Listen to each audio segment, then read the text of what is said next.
Salut tout le monde et bienvenue dans cette nouvelle édition du Journal de la Culture.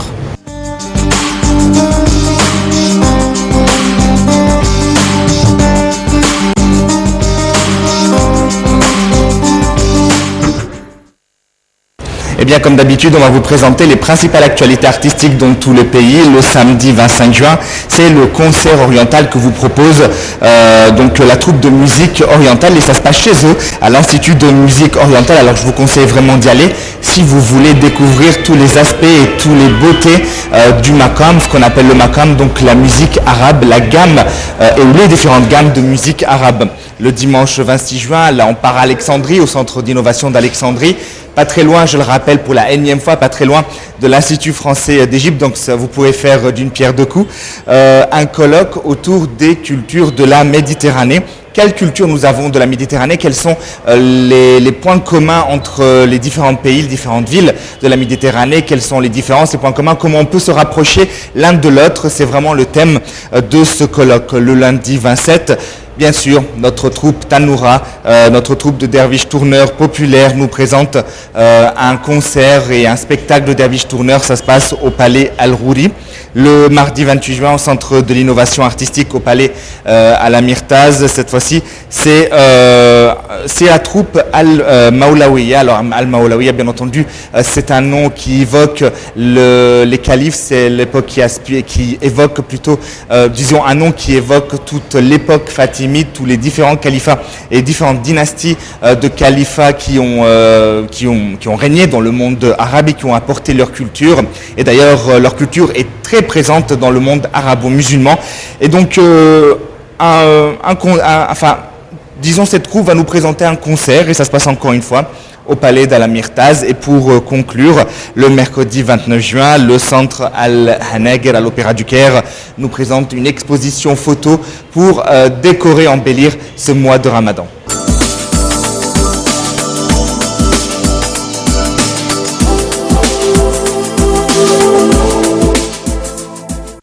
Eh bien, passons tout de suite à nos expositions. La première, une exposition au féminin, comme vous avez l'habitude d'en voir dans notre émission, le Journal de la Culture, et je sais que vous appréciez ça. Cette fois-ci, c'est notre artiste Suzanne Tamimi qui nous présente une exposition sur la femme égyptienne, avec, vous allez voir, à l'intérieur des tableaux, des poèmes de grands poètes qui ont écrit sur la femme, qui ont écrit sur l'amour, la beauté, et vraiment tout ce que représente la femme pour le monde du Moyen-Orient. C'est vraiment très beau, très...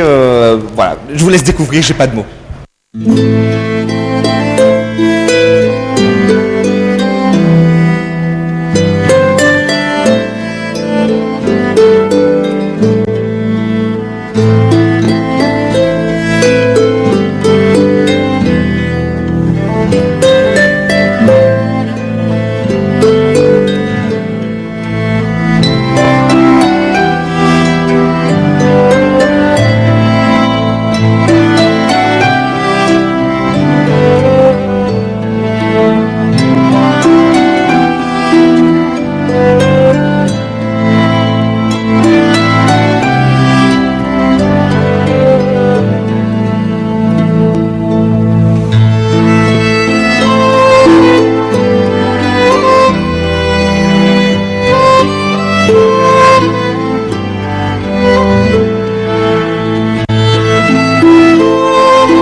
La femme et ses problèmes dans le monde arabe était le thème principal de la dernière exposition artistique de l'artiste talentueuse Suzanne El Tamimi.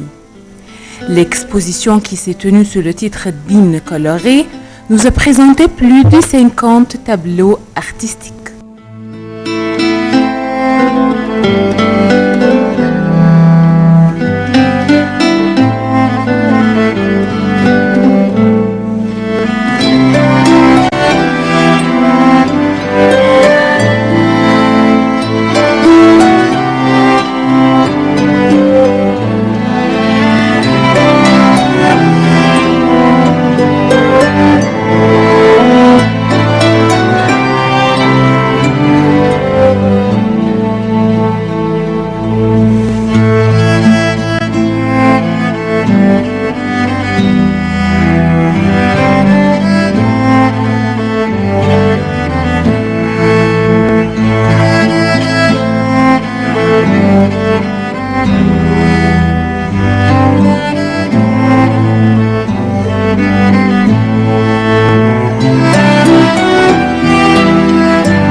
La femme arabe et la femme égyptienne ont joué un rôle primordial sur tous les niveaux.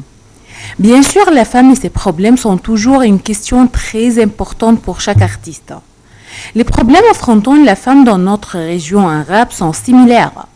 Dans la dernière période, la femme égyptienne a réalisé un grand succès sur tous les plans politiques, économiques et culturels. Même dans les révolutions survenant en Égypte, elle a joué un rôle primordial. Mais malheureusement, jusqu'à présent, les problèmes de la femme est un peu marginalisé. Donc j'ai essayé à travers mes peintures de jeter la lumière sur ce rôle important.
Avec son rôle dans la société, la femme joue également un rôle très distingué dans le domaine artistique, comme Tahia Halim, Zainab Abdo et des autres.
Le domaine artistique a connu plusieurs figures féminines en Égypte et dans le monde arabe.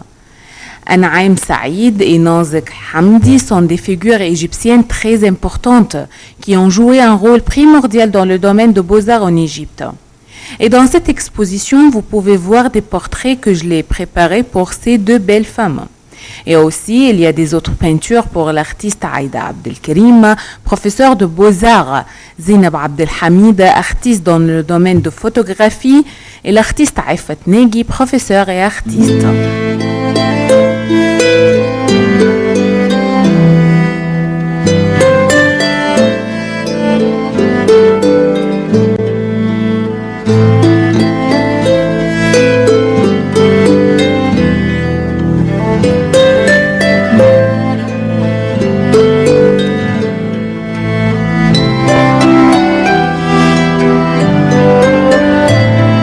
La femme et ses problèmes restent un sujet important pour chaque artiste. Hymne coloré était une exposition de genres très différents pour rendre hommage aux artistes égyptiennes, mais aussi jeter la lumière sur le rôle que joue la femme arabe. Nada Ibrahim pour Journal de la Culture.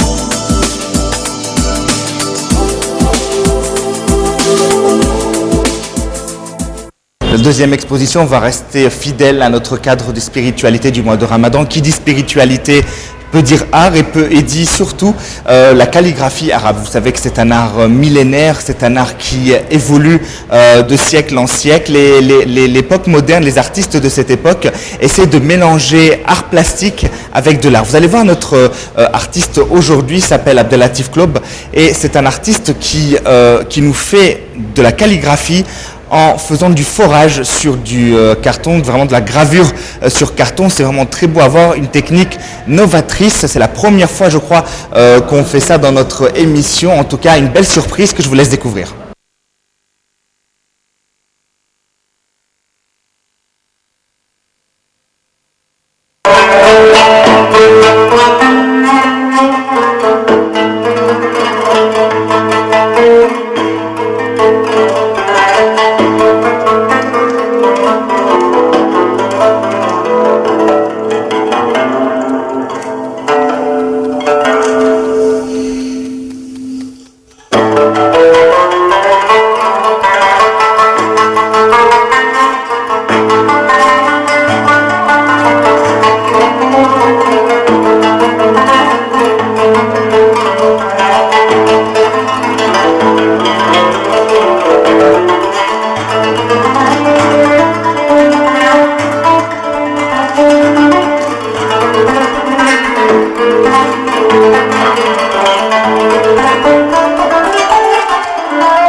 Quand il était au cycle préparatoire, il était fasciné par l'art d'écriture arabe, notamment islamique. Il a présenté des centaines de tableaux qui incarnent les versets coraniques. C'est l'artiste talentueux Abdelatif Club. Sous le titre de la beauté de la calligraphie arabe, l'artiste Abdelatif Club nous a présenté plus de 50 tableaux variés.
j'ai entamé ma carrière artistique, j'ai présenté un tableau islamique. Il n'y a pas d'autre Dieu qu'Allah et Mohammed est le messager d'Allah, en utilisant la ligne koufique. Je présentais ce tableau avec plusieurs formes et plusieurs styles, à peu près 12 fois. Dès ma jeunesse, j'aime la calligraphie arabe et ses styles magnifiques. Je n'ai pas rejoint une faculté de calligraphie, mais j'ai appris les règles de géométrie. En 1991, je suis partie aux Émirats arabes unis et j'ai rejoint l'association d'Émirats pour les beaux-arts. En 1997, j'ai participé au concours de beaux-arts avec un tableau qui a pris 700 heures de travail et j'ai obtenu le 3e prix.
L'écriture arabe a beaucoup évolué au cours de son histoire, prenant des formes variées suivant les supports et les usages.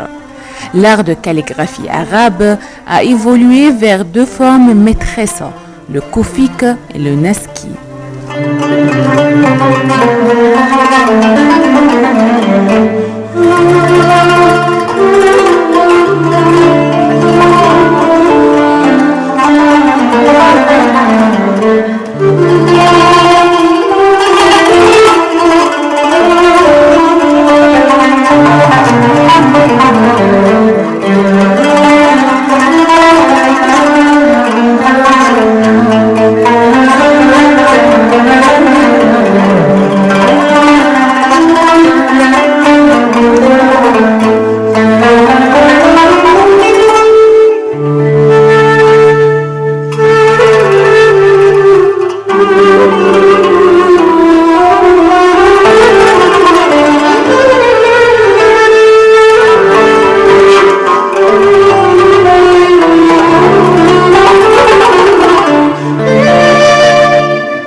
Al-Suls ou la ligne tiers est une des belles et plus agiles lignes arabes et n'importe qui peut la lire facilement.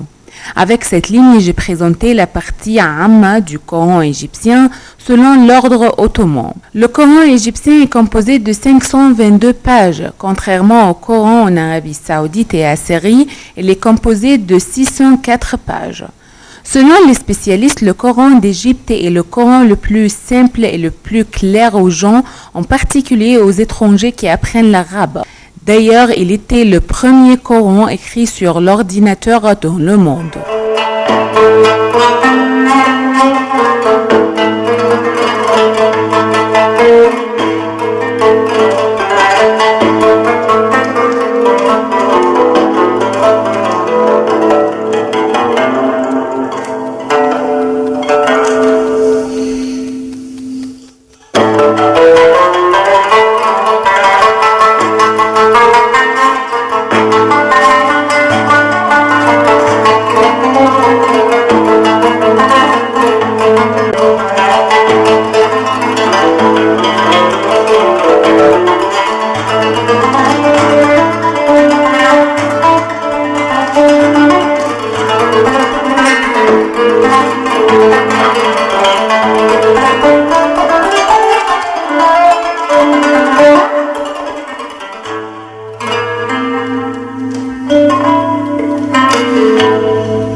La calligraphie est l'art de la belle écriture.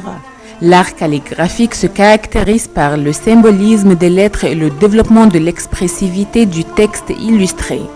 À travers ses tableaux et ses œuvres magnifiques, l'artiste talentueux Abdellatif Club nous incarne la beauté et la simplicité de cet art arabe. Nada Ibrahim pour Journal de la Culture.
Fin de cette édition du Journal de la Culture. Merci de nous avoir suivis. Je vous retrouve la semaine prochaine, même heure. Et d'ici là, portez-vous bien.